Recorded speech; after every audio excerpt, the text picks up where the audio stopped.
Hello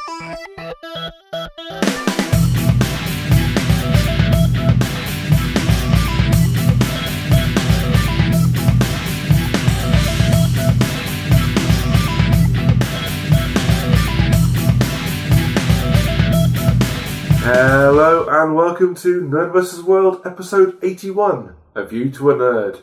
I'm Brendan. And I'm Spindles. And on today's episode, we will have reviews of Wonder Woman, recaps of UK Games Expo and MCM London, and how we will save the Alien franchise.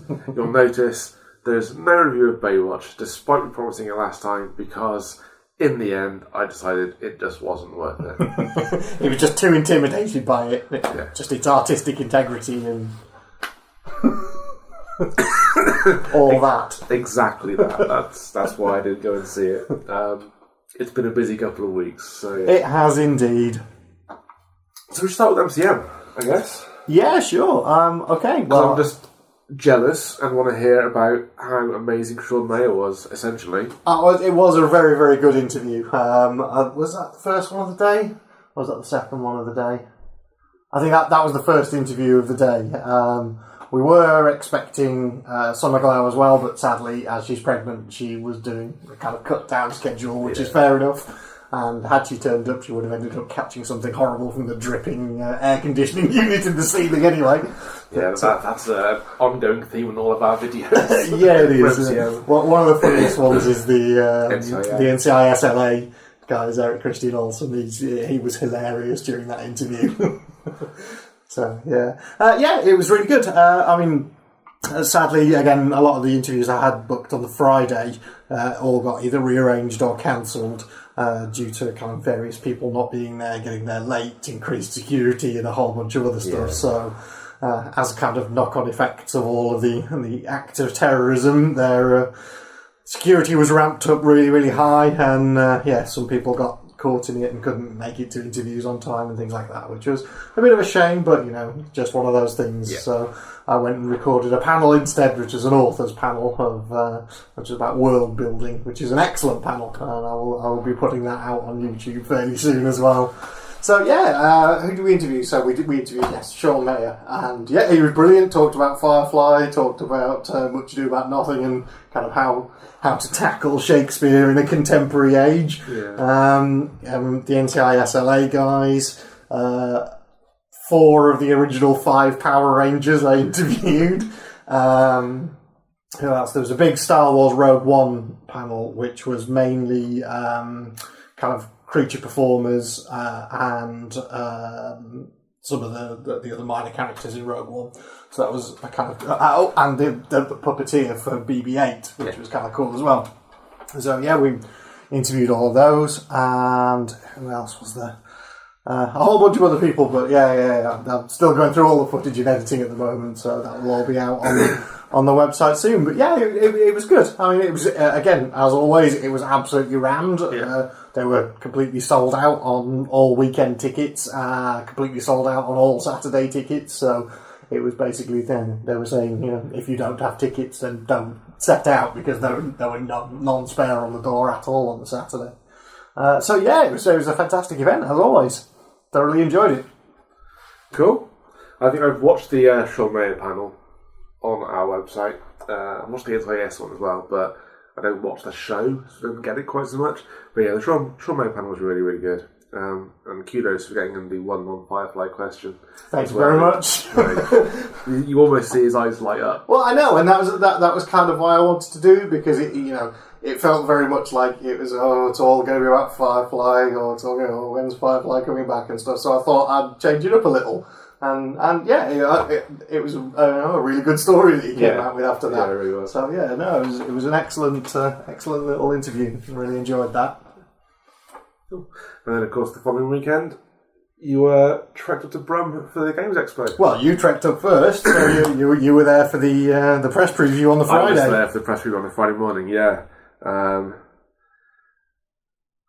don't know what the collective noun is for journalists or bloggers or podcasters. I called it a gaggle. I think that probably is right. A gaggle, something along those lines. Yeah. But there's a gaggle of bloggers and podcasters and journalists all gathered around, waiting eagerly for the doors to open at 9 o'clock. A blagging. Yes, I like that as a collective name. That works well. Obviously, in the weeks leading up to the expo, like, you get emails from everyone who's going to be there telling you about their game to go and see them. So I had a list of people I wanted to see. I think I saw most of them. I checked out Big Potato Games because I bought so much stuff from them last year. I think last year I got Mr. Lister's Incredible Listing Game, I got Obama Llama, I got QWERTY. Yeah, I spent a fortune at Big Potato last year. And again this year I bought The Comedian. That's coming out soon. Okay. And they talked me through their game First Dates, which is a grossly unsuitable for kids dating game. It's definitely 17 plus,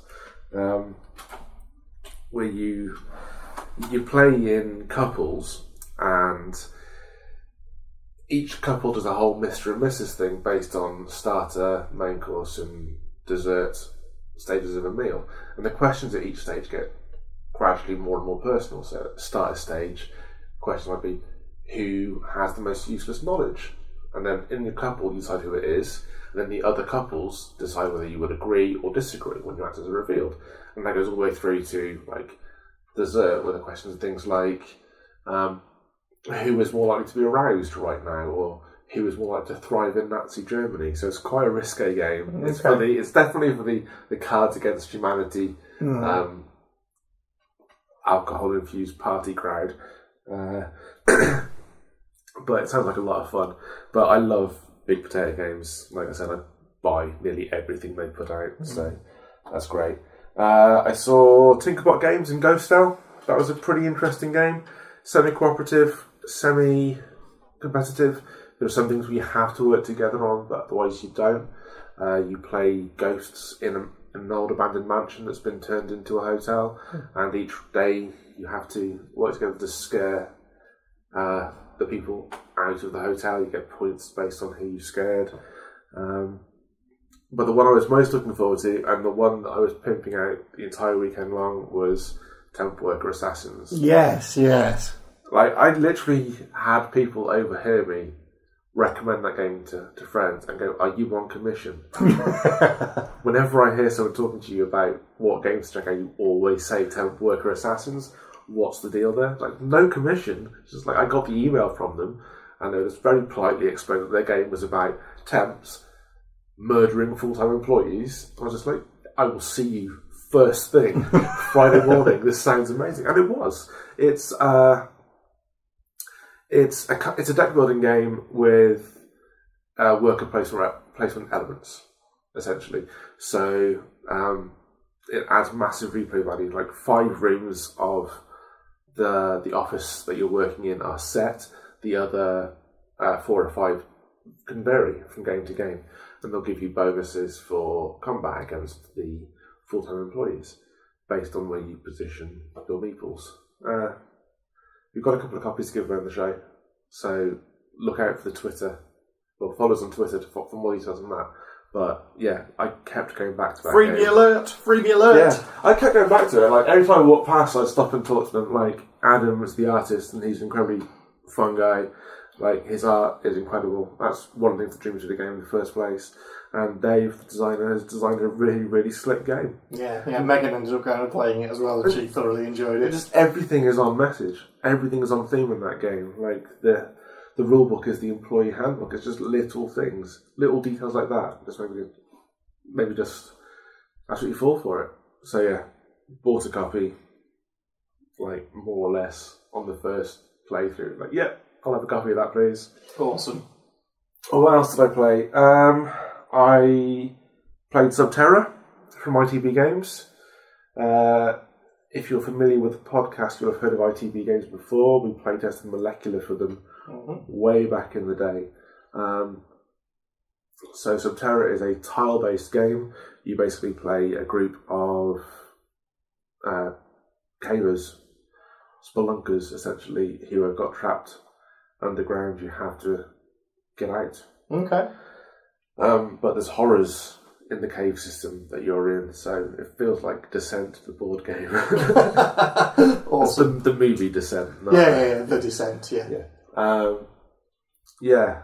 So we played a game of that, and like it has a limited turnaround as well. So like there's a card in the deck that you draw from that gives you events and stuff, that literally says you're out of time. Okay. And when that comes, like at the start of every round, you have to make a roll. If you fail the roll, you die. Okay. Fairly brutal then. It's a pretty brutal game. Then it went on to win awards. It was nominated for Best Adventure Game, I think. But it won it. What else did I play? Played loads. We played that pirate game. We did. It was Captains of the Golden Age. Captains of the Golden Age, yes. A pirate game about rum and pepper and no dice. Yeah, no dice at all, which is cool. I like that. Takes the chance out of the game, makes it more skill-based rather than luck-based. That was interesting. What did you think of that? Because that was... I quite enjoyed it. I mean, we only played kind of to the first round, really. Because it's all about you build up your ship, and your ship essentially has stats, which are sails, crew, weapons, and cargo. And then you can go around and you pick up different commodities from different islands across the board. And depending on what your stats are, means how much you can move in a turn, how much stuff you can put into storage in a turn, how much you can store in there overall. And then it's all about, once you've got your ship kind of beefed up a little, then it's about going and trading goods for pepper, and then taking pepper and trading that for shares in a company. And then it's the person who gets the most shares that wins. I kind of enjoyed it. I can see there's a certain amount of kind of bluffing and skill involved and decision making as to whether you want to attack your opponent or make a run for it or whatever. And occasionally someone can pull off a really, really sneaky move that means that they win the game when it looked like they had no chance whatsoever. Yes. Like I did! You surprised all of us. Like, even the guy running the game was like, I didn't see that. Yep, because you were totally winning for the entire thing, and then just out of nowhere, quick move, and I won. Yeah. Fucking stole the win. So yeah, it was fun. And God bless the guys. They were in full pirate gear. They were in full pirate gear. They were really committed to it. So yeah, thoroughly enjoyed that. That was good fun.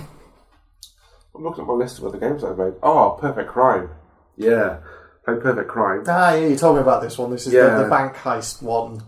Yeah, so it's a one versus many game. So one of you plays the bank, the rest of you play a team of bank robbers, and you can select your team. Like, I think we played gentleman robbers. So, but you can have like hackers, you can have ex-military, stuff like that, to form your team of robbers, and then you have time to plan your heist. So you have money to spend on buying plans, buying weapons, buying equipment to bypass security stuff, and then the banker is also working at the same turn rate to add code locks or tripwires or motion sensors, laser wires and stuff to the bank vault. And you don't know where anything is. It's all face down. It's all placed by the banker. You can either go in absolutely cold, no planning whatsoever, catch the bank off guard, or you can just plan and plan and plan, at which point the bank is also getting more prepared. It doesn't teach you how to actually rob a bank, unfortunately, or to get away with it, but it's an interesting game. Okay. I had one character who literally, all he did was he came in, when he was in the bank, he gave every other character +1 to the persuade rolls. And I sat there just hacking every camera I could every round just to make people unseen. But whenever you do something, you leave evidence, and then like evidence can be used by the bank later to strengthen the police to come try and catch you. So it was pretty cool. We didn't get to play a full game because you only have hour slots for most of these games at the expo, and we definitely procrastinated quite a lot at the start of the game. But it was fun. I mean, I think it was a kickstarted game. It's late. It's late getting out. It's been delayed until late this year.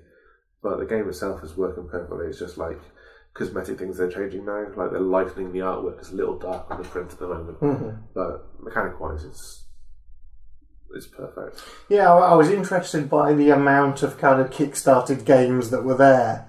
It seems that's very much the thing. In fact, there was also a company there who were setting up to do a new kind of Kickstarter. So it's not Kickstarter, they're starting their own crowdfunding website for specifically doing games. That's weird. Well, a few, I don't know. I didn't spot those guys. Yeah, they were at the back end by Chaosium. Okay. I know what you're thinking. Back towards Ninja Games. Oh, yeah, the Ninja guys are there, weren't they? Yeah. Yeah. No, I didn't spot them. And then there was also another one which was a company who will produce a game for you. So, yeah, that was another weird one. So you go to them and then they'll do all the artwork and the printing and things like that. So you take the concept to them and then pay them to build it. So there were some very weird stalls like that around. So so there were a couple of little odd ones like that caught my eye. Yeah, there's nice to see some successful Kickstarters though, because I think I've mentioned Subterra by ITV and Ghost Elf and Tinkerbell Games. They're both Kickstarter games. Subterra won.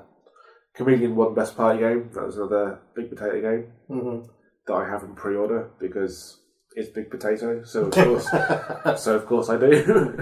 Fanboy. I just love their games. Their games are really good, and I love their standing this year as well. Like they had that the Big Potatoes Game Menagerie. It was awesome. Like a lot of effort went into a lot of stands this year, which I didn't see last year quite so much. Last year the Wotan bus was there, it was on everything, but this year more people upped their stand game, and it was really cool. I think it was helped by a much better floor layout this year than last year.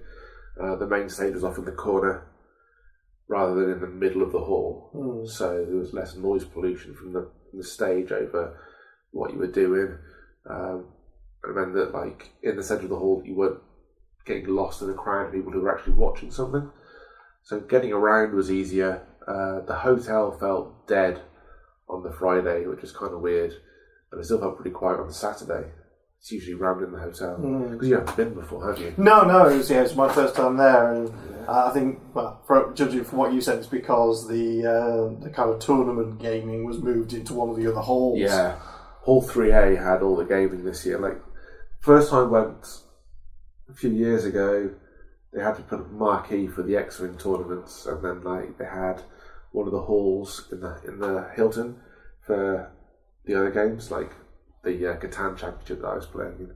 And then last year it was just like moved to a slightly bigger hall because the library was over in Hall 1. But this year they dropped them all into Hall 3A at the NEC, and it was the most professional I've ever seen it. Like, and it was massive. There were just CCG nerds everywhere. Yeah. Like, they had a massive Pokemon stage for Pokemon CCG with people doing actual on-camera presentation stuff. Like, everything about the Games Expo this year just felt stepped up. Yeah. An extra level. And I think it was reflected in the results. Like, 16,500 unique visitors. It's now the third largest board game convention in the world. Like Gen Con's still first and Essen is second. But UK Games Expo has pushed Origins down to fourth and it's taken its spot in third. But yeah, it felt busy, but it didn't feel quite as claustrophobic as it has on previous Saturdays. And Sunday again was just pretty dead. But yeah, space to move and breathe. That's kind of what you want in a convention. Absolutely. Yeah. No, I mean, I enjoyed it. Even though we were on there on a Saturday, it was quite busy, but you know, it was nothing we couldn't handle. And you know, we went to see the MMORPG show. Yeah, again. Can't miss a chance to see that. No, we can't. That was fucking awesome. Once again, hilarious. Yeah. So yes, you're a vicar. That's fucking awesome. Never had a vicar as cast a million before. If you've seen the MMORPG show, you know exactly what part of the show that's from. Yeah, so that was pretty fucking funny this time. Yeah. Well, it always is. This one was, I got to appreciate it rather than being on stage this time, which was good. Yeah. I didn't get to do any gaming, like any RPGs this time round, which was kind of a bit of a bummer. Because my usual crew were all off doing other things or not going to the convention this year, which kind of sucked. That's been a highlight the last 2 years, has been going to do an RPG at like 8 o'clock and not leaving site till midnight. But at least this year I got sleep and early nights, I suppose. I was going to have to schedule in some time to try out that E-Reliers game that I bought. Oh, yeah. They saw you coming with that, didn't they? Hell yeah, they did. Yeah, it was literally 5 minutes walking into the convention and they managed to sell me an RPG, so fair play to you guys. Oh, I got a Flock RPG as well. I was asked, have you ever wanted to play a 17-year-old in 1970s America getting stoned, stealing cars? I was just like, is this Dazed and Confused, the roleplay game? And the guy looked at me and said, I'm stealing that. I'm going to use that from now on. I was like, yes, I'll take it. How much is it? It's like £8. So I bought it. And I got home and I read it. And it's all those things with the one caveat he didn't mention. You play 17-year-old girls.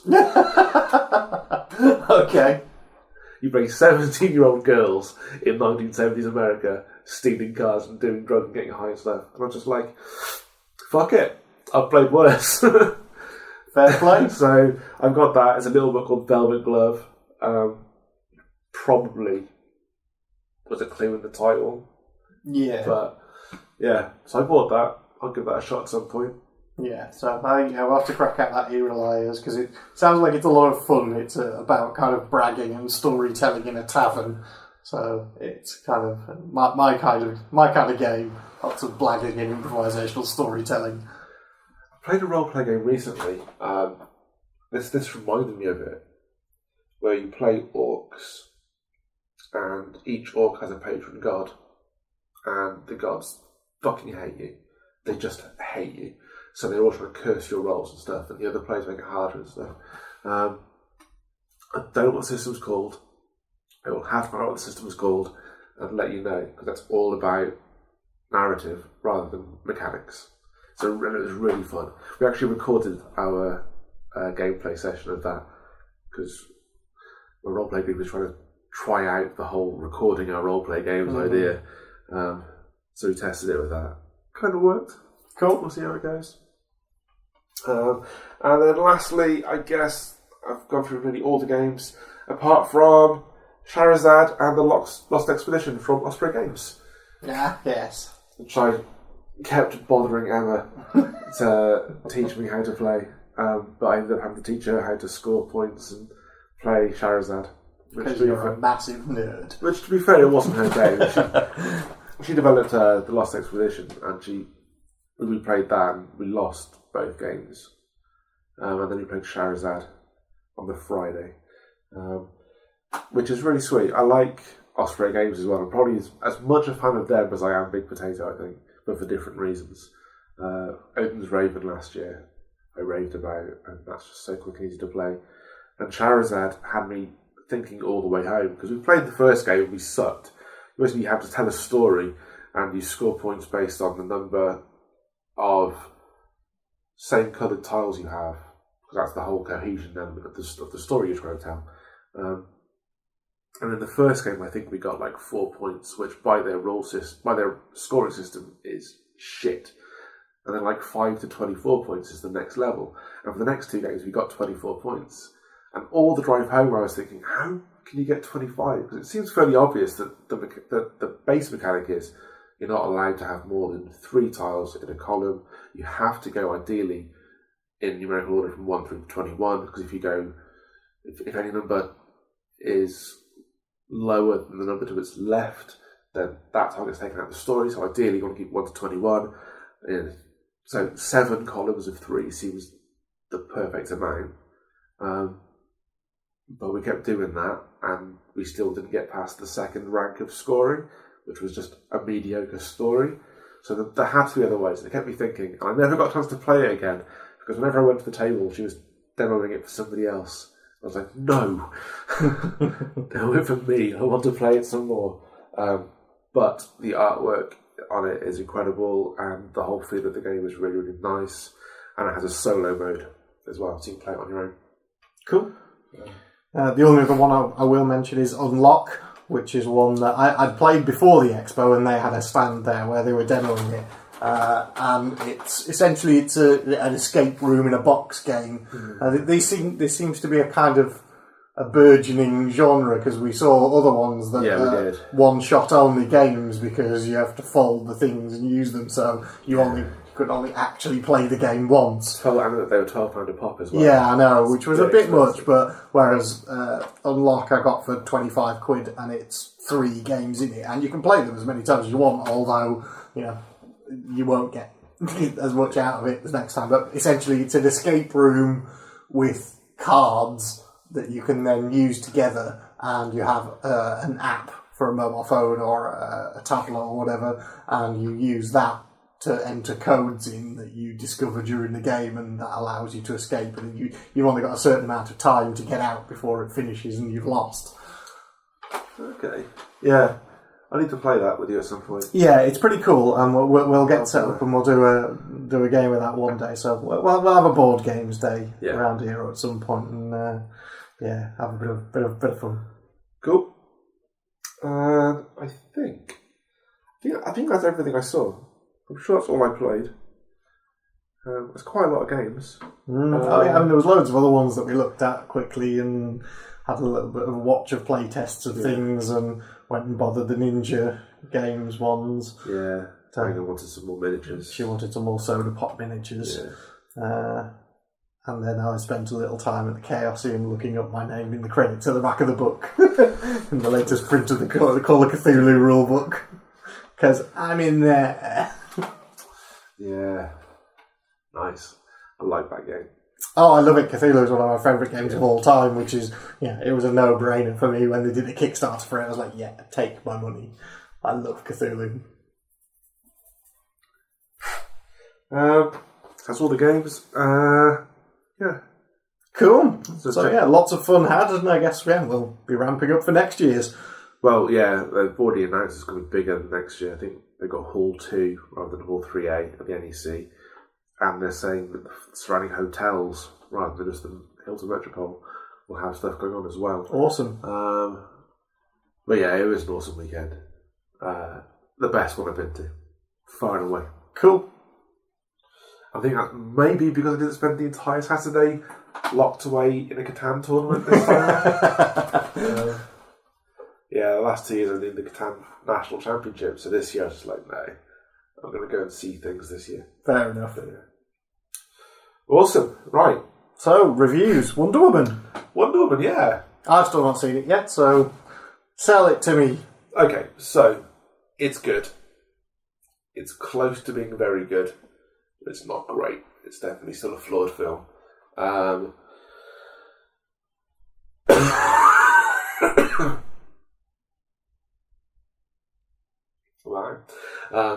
It's an origin story, as one would expect. And actually, you know what? I've got my review that I actually wrote of this. So I'm just going to find that and read that. Okay. Because I either talk off the cuff, in which case we get a random mess of nonsense from me, or I can read something coherent that I once wrote. A thing what I wrote. Wonder Woman is a good film, close to being very good, but it's not great. The benefit of swimming in the same pool as the rest of the DCEU films has flattered it by association. That said, it is far and away the best thing Warner's DC have released in a very long time. It's refreshing to see that DC film can have a colour palette beyond the grim, dark, neon setting. Oh, that's true. Like, the bit at the start in Themyscira is just all the blues and the sands and the beaches. Oh, it's glorious. You think, oh, what's going on? This is lovely. The sunlight, it's amazing. It's wonderful to hear characters in DC film have meaningful, well-written conversations that feel like they've been written by someone who's actually had a conversation. Okay. There's bits on like once Trevor has got to the island and he's been rescued by Wonder Woman and they're leaving to go and fight the war. There's bits of them talking on the boat, which is just delightful. And in fact, that whole interaction between the two of them is really, really good. The main question I have is, are any of their mums called Martha? No. Right, okay, that's all right then. Hippolyta, obviously. I know you're joking. Chris Pine does a good job in the sidekick love interest role, and it's actually nice to see him taking a back seat to the lead. And I said here, for emphasis, because make no mistake, because that's a fun thing to write, this is Gal Gadot's film. Like, I'm the first to admit that when she was cast, I couldn't see her as Wonder Woman, but now I can't see anybody else but her. Okay. As Wonder Woman. She's really good. There's just something about her. I mean, it's all in her expressions. It's in her eyes as well, I think. Like, when she's Diana, she is... Especially when she's Diana off the island and back in the real world, she's naive, she's innocent, she's compassionate. But then she turns on a dime when she's Wonder Woman, and she is fierce and just savage. And she carries it all off flawlessly. Like, I cannot fault her performance at all. Like, I literally couldn't see anybody else doing that role now. She's an absolute revelation, and she owns the entire film. Okay. I guess my worry was that it was going to kind of fall into the Captain America trap. It skirts that line, I guess. Like, she is the Captain America in the DC universe. You know, she's wholesome and good, and all about, you know, doing the right thing. And that whole fish out of water thing. Yeah, and I think that's played for laughs in some parts of the film, but in other parts is played for really quite important sort of moments. Okay. She doesn't get the idea of PTSD, but there's a guy in their squad, and Steve gets together a few people to go with her to get her to the front line, essentially. And one of them is Charlie, who is Spud from Trainspotting. And there's just a scene where they're all camped around, and suddenly he starts screaming and shouting, and he wakes up, and he's obviously had a PTSD flashback. Yeah. But nothing's made of it. Like, it's completely normalised. Like, he goes off, and Steve's just like, don't worry, it's just him. Like, they're accepting of him. Like, I think a friend of mine posted, like, it's the most real sort of acknowledgement of mental illness. I was going to say, it sounds kind of like Captain America with hints of Iron Man 3. Iron Man 3, yeah. And my counterpoint was Iron Man 3 was probably the first fairly truthful approach to PTSD in the film. But yeah, just whether it's normalised and it's sort of accepted even for having this issue. But yeah, that does fish out a water moment there. But then there's the parts where she looks at a corset in the shopping mall. It's like, is this what you would call armour? It's like, no, silly Diana. You have no idea. You're a fish out of water. Ha ha ha ha. And then, yeah, sometimes it's really, really poignant as a counterpoint to the silliness. If it's let down anywhere, it's let down by the villain. Like, the two main antagonists during the film just don't really seem to be doing very much. There's this big plot to release, well, essentially mustard gas and change the course of the war. And then there's Ares, the god of war, who Diana believes is responsible for causing the Great War, and she believes if she can kill him, that everything will go back to normal again. And the problem that they have with not being good is that there's no character work on those. Like, it's the first DC film in a while where there's been a lot of character work put into the lead and the characters surrounding them. That little ensemble has got so much character in it. Mm-hmm. But they've forgotten that they need to do it for the villains too. You need to have character on both sides of that moral compass in order to be engaged and connected, which is why I've marked it down. Like, it's top end of good, so it's a 7 out of 10. Okay. It's definitely worth watching. Yeah, cool. I will endeavour to go and see it while it's still on the cinema. The standout scenes for me would be when they get to the front line, into the trenches, the moment where she really becomes Wonder Woman for the first time. Getting out of the trench at the no man's land scene, that will give you chills. Okay. It's really, really good. Awesome. Yeah, surprised the shit out of me. Yeah. Like, I'd hoped it would be good. I was worried it would be another DC film, you know. Be pretty bad, we've been pretty rough on them. And I think fairly so. Yeah, I don't think it's been unjustified. No, I think we've been fair in our assessment of the films to date. And there were all sorts of rumours coming from the set of problems filming Wonder Woman, which had me a bit nervous. But yeah, I've seen it and I've loved it. It's a little long, like it's 2 hours 20, which is a little bit long, because it does drag in the last little bit. If they'd had more at the start on the island, I'd have been okay with that, because the Amazon stuff is really, really fucking good. It's Robin Wright, who is Princess Buttercup. Oh, right, yeah. Is Diana's mother. So, okay. That's pretty cool. But yeah, the first part, the whole backstory part, really, really cool. Loved it. The ending dragged. The action a little bit was good. Fighting scenes were solid. And she is Wonder Woman. Gal Gadot is Wonder Woman. Awesome. Go and see it. Definitely go and see it. Cool. Yeah. Is there anything I've seen recently that's worth a shout out? Found an odd little film on Sky the other day. It's called Continuum. It's Rufus Sewell, Gillian Anderson, Haley Joel Osment, and Victor Garber, who Victor Garber was one I interviewed at MCM. There we go, that's another one that I interviewed. And that's quite an interesting little time travel movie.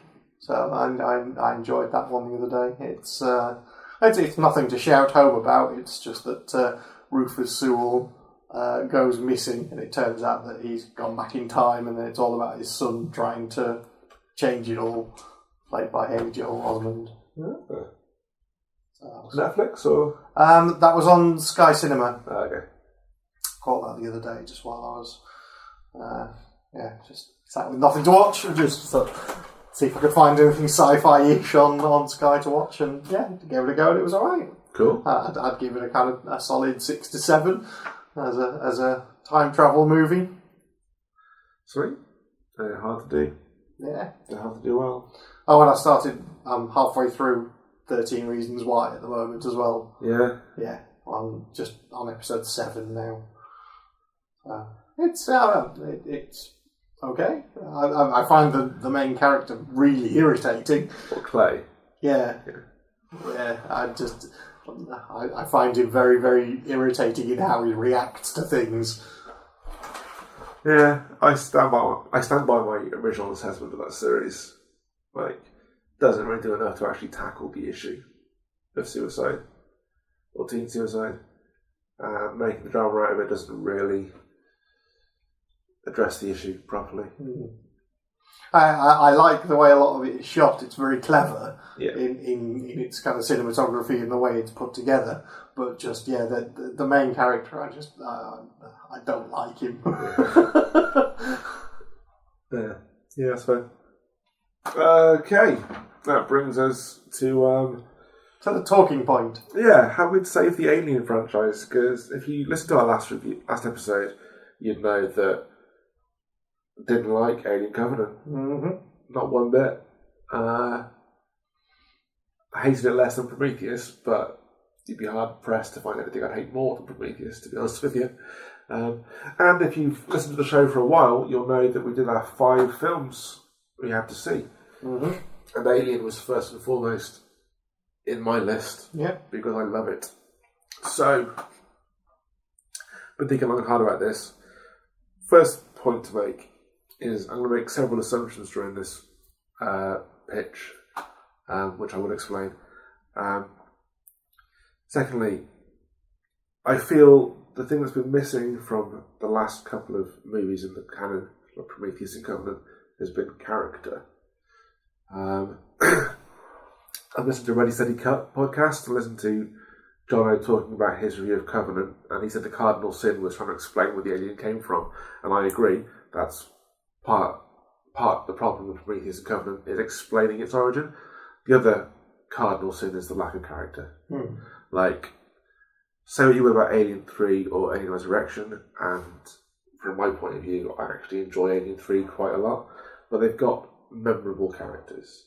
In Alien 3, you've got Garlic, you've got the Dark, you've got the Preacher, Shahrazad, you've got the Governor, everyone there. And then in Resurrection, you've got Ron Perlman being a badass. You've got Winona Ryder as cool. Like, you can picture them and remember them. Michael Wincott in Resurrection as well, one of my favourites.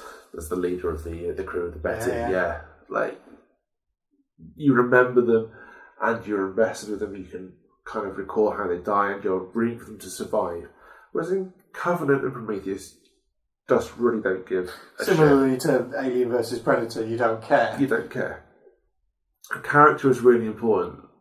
Like, if you're writing a horror or a thriller or these sort of films, the audience has to connect to the character on screen, because it's not enough. They got to care when someone gets eviscerated. It's not enough just to show us blood and gore and call it a horror film. There has to be a connection, because you have to play on our hopes for that character. So I'm taking it back to its roots with the next Alien film with my pitch, and it's all about the character. And I would get Joss Whedon back in to write it. Like, he wrote Resurrection, and I would get him back in, because I think he's still one of the best character writers out there. So, basic plot. It's 2284, so it's 100 years after Alien 3, and 150 years before Resurrection, because there's a massive period of time in there where you can work. And the very simple plot is that the crew of a deep space salvage scavenger ship come across the floating wreck of a ship once long thought lost. So it's really, really simple in its setup. Right. As for the film itself, I would open with the titles. Like Alien, Aliens, Alien 3, Resurrection, they've all had that. You've done the title first, then into it. Alien Covenant didn't. Alien Covenant went to this shitty little thing with fucking David the Android and Guy Pearce as Wayland before they went to the title sequence, which just made me cross. Because you shouldn't. You have to have the slow reveal of the Alien title. And I'd have a prologue that says something like 100 years earlier, like 2128 AD, which is 5 years after Alien. And we see people loading glass boxes off the surface of a desolate planet, which looks vaguely familiar, on big cargo trays. There's gas in these crates. You can't quite see what's in there, but as the last one's loaded in, you see an egg. You see the egg. The door is sealed. The person who's done the sealing of the door steps back, and it's revealed to be Ash, the android from Alien. It's just Ian Holm with the face there. It's all loaded up. There's a Captain Cargo secure type of thing, and then we take off. Still in the prologue, there's the captain in the roll call. One member of the crew isn't responding, and it's a flash to him just out cold and one of the boxes open. And then we come back to present day. And it's the crew. And I was thinking about this on the drive up. Who would I have the crew based on? I would base the crew on the crew of the Firefly. Yeah, of course you would. I was thinking this whole film would be Firefly meets Alien, I guess. But I would base the characters, the archetypes would be the crew of the Firefly. Captain Tight Pants. Well, maybe not quite as light-hearted and throwaway, because it's still an Alien film, so I'm still going to be pitching for a 15 or an 18 rating. But, like, a family in a non-conventional... A family in a Joss Whedon sense of the word of family, you know. But that would be it, because I would spend the entire first act just with these guys. Like, they come across the ship at some point during the first act, but most of it is them with their petty squabbles, you know, playing games, just the crew bonding. So you have long enough in the film, you have this nice little ease into it. Actually, you know, life I know I slammed Life. Yeah, you did. I slammed Life for the way that it ended, but actually the beginning part where you've got the crew getting together is very Alien-esque, and that was actually kind of the best part of that movie. But you've got Gyllenhaal and Ryan Reynolds being awesome, so that's fine. But yeah, more of that, more of giving the audience a chance to connect to the characters that they're going to witness be killed. Yep. Over the next 40 minutes to an hour, depending how long it is. So yeah, they go all the way through in the first act, come across this ship, which I've called the SS Celeste, because it's been this mysteriously lost ship. They get on board, everything seems okay, but everything's very quiet, they're not sure what's going on, and then they uncover this recording from 100 years ago of loading the cargo onto the ship. One of the crew members, I can't decide which one, disappears. They eventually find her or him, either cocooned or with a facehugger, and they have to get off the ship as quickly as possible because things start going to shit. And as they try to get back to their own craft, they realize they're locked out of the airlock. They can't get out. Something or someone on the ship has overridden all the computer commands. They can no longer get off. And that's when the secondary villain is revealed, and that Ash. There's not just the one Ash android. There's more than one of them, and they're still acting on their existing orders, which is to preserve these samples for the Weyland-Yutani, not Weyland, but the Weyland-Yutani, because it's Weyland-Yutani and Alien, that organisation. Because you have to assume in Alien, when Ash is off on his own using Mother and getting the details of the mission, you've got to assume that he's messaged back to Earth and said, "We found what you're looking for." The Celeste was a second ship sent to try and get it. Better prepared because of Ash's knowledge, but still not completely prepared. And then the third act is then a race between the survivors of the crew of the salvage ship to find a way off the ship back to theirs, fighting off alien or aliens, depending on how many there are, and evil androids. Sounds good. That's how I do it. It's nice and simple. Yeah, I like it. It borrows the haunted house and space element of Alien, ups the stakes a little bit by having a secondary threat in there, calls back nicely to Alien, and then also plants the seeds of, the fact that there's all this time between Alien 3 and Alien Resurrection. And it keeps those two films canon as well, which I think is also key for me, because I like those films. Yeah. But the assumption there's an underlying assumption all the way through the Alien films in that someone at the corporation knows about the Xenomorph, because it's all about the idea of weaponizing them. Yes. It's a theme in Aliens, it's a theme in Alien 3, it's the plot of Alien Resurrection. Yeah. So yeah, it keeps those canon, throws back nicely. I personally think the idea of seeing Ash as the android is going to make people just immediately edgy and nervy. That's how I do it. Cool. Yeah, works. My other idea was much the same, but the ship they come across is the Sulaco. Okay, yeah. The idea of a group of salvagers or scavengers coming across the Sulaco, which wasn't destroyed. No. Like, fire systems kicked in, ejected Ripley and Co. to outside Alien 3, but the ship is still there. And for all we know, there's still a queen on it. Yeah, absolutely. Yeah. So, Okay, so my idea is, and there's two ways you could go about this. One is either a montage of scenes from Alien 3 or the entirety of Alien 3, whichever way you want to look at it. And then at the point where Ripley and the new Queen fall into the furnace, then Ripley wakes up in a bed and sweating and dream, oh, what's going on? And she goes in and she finds Hicks in the shower. And then they go on and they film William Gibson's script for Alien 3 that he wrote. And they make that one next, which is all focused around Hicks, Newt and Ripley, and in which Ripley dies halfway through, and then we finally get rid of Sigourney Weaver, and then we have Newt as the main character in that film, backed up by Hicks. So we pull a Dallas in the Alien universe, yeah? They wake up and it was all a dream. Oh man, no.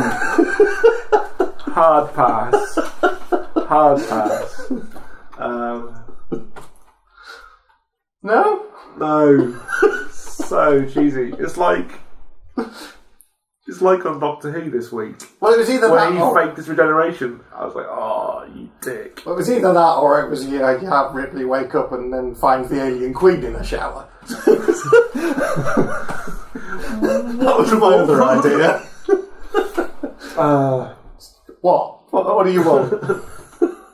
Who would you have directing it? I know that I'd go with Blomkamp straight away, but... I'm really not sure, to be honest. I would pick a director who likes physical effects over CGI. Yeah. And who likes full sets rather than green screen. Because I think part of the reason Alien stands up so well even today is that everything's done on sets. And the fact that they actually built three essential layers of Nostromo, and to get from one part of the set to the other, you had to actually walk through corridors of the spaceship. Made it feel claustrophobic, and it comes across in the performances, it comes across in the lighting and the direction of the photography and everything. So I think that is key to bringing it back. It has to have that aesthetic again. It can't go with these massive sprawling landscapes and openings. It has to be claustrophobic. Yeah, it has to feel enclosed. Like even the planet on Hadley's Hope in Aliens, that felt claustrophobic. The sets on there were pretty intimidating, and they were again on Alien 3. Resurrection, I feel it was a USM. It was the United States military ship, wasn't it? Yeah. It was the Origo. Well, yeah, it was like a space station thing, wasn't it? It was the Origo, it was a ship. So it was a bit cleaner. But yeah, I would go back to that sort of set design and aesthetic. In terms of directors, go with Kevin Smith. So you have Sigourney and the Queen in a two-header in a cafe. Oh, talking heads.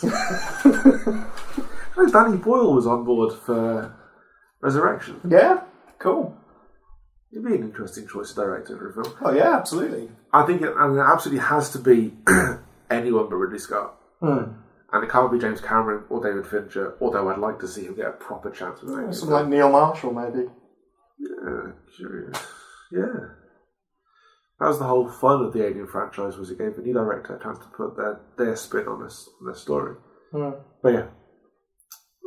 I'll go for Neil Blomkamp. He likes his physical effects, he likes his full sets. He would work. So not Dallas, Kevin Smith. I would prefer not. I prefer to not go that direction, if I'm honest. I think there's mileage in that. I feel that would be a bit of a cop out. Yeah. There we go. Do you agree with Spindles or me, essentially? Do you want a Dallas ending to Alien, or... I can't decide whether it should be that Alien 3 is just a montage of dream sequence, or that you actually have to sit through and watch the entirety of Alien 3 and then you just tack on the new ending and then do the whole new film afterwards. I can't quite figure out which one will be better. I mean, if you're going to do the whole Dallas thing, then all you need really is Bishop reaching out to Ripley saying, it's okay, and then her saying, nope, fuck it, and dying, and then she wakes up. Like, you don't need the entirety of Alien 3. Because which one would you have? Would you have release or Fincher's assembly cut? I'd say the assembly cut, though, because that was a really, really good film. Yeah. But, as you say, I quite enjoyed it, but I really like the script that William Gibson wrote for Alien 3, and the only reason it didn't get made is because Ripley dies in it. Well, you'd have trouble getting Sigourney Weaver back in because she almost didn't do Resurrection. She did that because of Joss Whedon's initial treatment of the screenplay. But she didn't want to keep waking up and have an alien around her. So if you literally have her wake up as the plot of the film, I think she'd say hard pass as well. I think. But I don't know, you can always try. I mean, Give it a go. It's amazing what you can do with CGI these days. Of course, there's like a ton of stuff out in the expanded universe for Alien, which could quite easily be made into a film. Like you've got Nightmare Asylum, you've got Female War, you've got Earth Hive. There's tons of novels out there, different types of Alien, civil wars, like genocide. But yeah, that's how I do it. I set it in the gap between Alien 3 and Resurrection, and it would essentially be 5 minutes Alien. So you have a really likeable crew of people that you wanted to survive, and then you watch them get horribly killed. Nice. Bleak. I like it. That's me. No, I can go with that. Cool. Right. I think that's all for this episode then. I think so. So on the next show, we will have our fall season wrap-up. Yeah, wrapping up all season finales and whatnot. The shows that surprised us, the shows that disappointed us. Mm-hmm. There are a couple. The shows that we stopped watching. Yeah. Fear the Walking Dead's back, folks. Braces. See, that's how much excitement you can hear. All that excitement out there about Fear the Walking Dead being back. A whole 2-part series opener, which I've not gone anywhere near. So yeah, that's all for next time. But until next time, I've been Brennan. I've been Spindles. Take care and be excellent to each other. That wasn't quite right. It'll do.